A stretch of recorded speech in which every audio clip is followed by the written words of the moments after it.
Zoom ce soir sur cet accord stratégique signé entre l'Office national marocain du tourisme et Israël.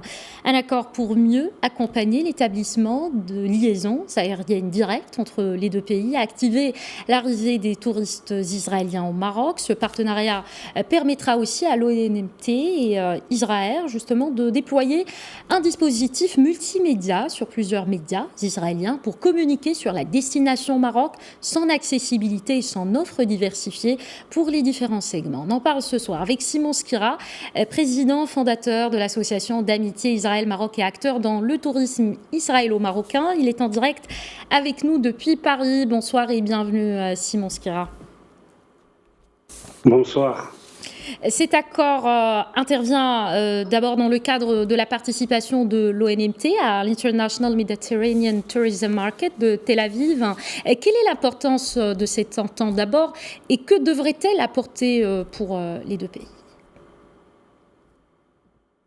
Bon, il y a déjà des choses qui se font et depuis assez de temps. Et ce qui est important, c'est d'abord d'avoir participé à ce salon qui avait pendant 2 jours plus de 50 000 visiteurs, des acteurs du tourisme israélien et aussi des Israéliens qui veulent connaître le Maroc. Et le Maroc a bien fait d'avoir le plus grand stand sur 250 mètres carrés pour proposer la destination Maroc. On sait que l'ONMT table sur 200 000 visiteurs en provenance du marché israélien et c'est un nombre appelé à croître au cours des prochaines années. On sait qu'il y a 8 millions d'Israéliens qui sortent chaque année à l'étranger et donc c'est un potentiel de très haut niveau.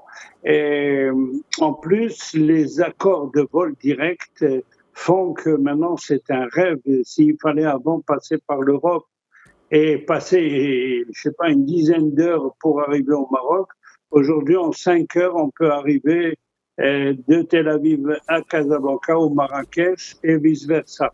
Donc les choses vont se faciliter le fait qu'il y ait un vol direct. En plus, toutes les compagnies israéliennes, compagnies d'aviation israéliennes comme El Al, Israël, Arkia, elles sont toutes intéressées par la destination Maroc et elles ont signé. Il y a eu un dernier accord hier entre Israël et l'ONMT. Donc, ça fait qu'il y aura du mouvement. Il y aura du mouvement et à travers ce partenariat, Simon Skira, la compagnie aérienne israélienne proposera, on le précise, 2 vols par semaine entre l'aéroport de Tel Aviv Ben Gourion et l'aéroport Marrakech Menara pour une offre de 8 500 sièges vers la ville Ocre dès la saison estivale entre avril et octobre 2022. Vous êtes aussi un acteur dans le domaine du tourisme. Qu'est-ce qui séduit, à votre avis, les Israéliens dans la destination Maroc, au-delà, bien évidemment, des liens religieux et historique incontestable entre le Maroc et sa communauté en Israël? Ce que je veux mentionner cette fois, c'est que c'est pas que les cimetières juifs à travers le Maroc qui intéressent le tourisme israélien. Il y a une autre génération plus jeune qui est intéressée par surfer à Dakhla ou faire du ski à Mishlifen ou aller dans le désert, dans le grand désert du Maroc. Et donc, il y a une diversification qui intéresse dès l'âge de 20 ans jusqu'à 70 ans sans problème. D'accord, merci beaucoup Simon Skira. Je rappelle que vous êtes président, fondateur de l'association d'amitié Israël-Maroc et acteur dans le tourisme maroco-israélien. Merci encore une fois d'avoir été avec nous.